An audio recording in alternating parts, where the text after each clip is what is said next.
Zlato, chcela som ti povedať, že...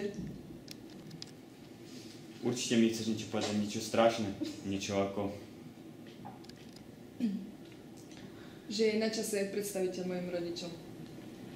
Môj otec akurát vyjde z basy. Bol tam za ťažké ublíženie na zdraví môjmu bývalému a mama príde trošku v napitom stave a trošku pritolná, tak sa nezľakni.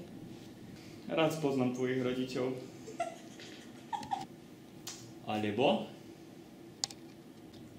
Že sa na teba v noci rada pozerám, keď spíš a pomaly by som ti odrezala prsty jeden po druhom a nahádzala ich do prierady. Odstup, Satan! Svetená voda! Alebo... Že som tehotná! Pán doktor povedal, že to budú Petrčatá. Ja tu žensku nepoznám!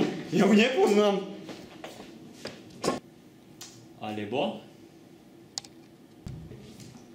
Že mám nového priateľa. Zoznám sa s Tiborom. Poď, odchádzam. Alebo... Chcela som ti povedať, že som zabudla navariť večeru, tak budeme mať tieto prázdne taniere. Normálne, keby si mi to ani nepovedala, by som si to ani nevšimol. Nevadí, miláčku. Aj tak ťa milím. Nejdeme sa učiť na matúry?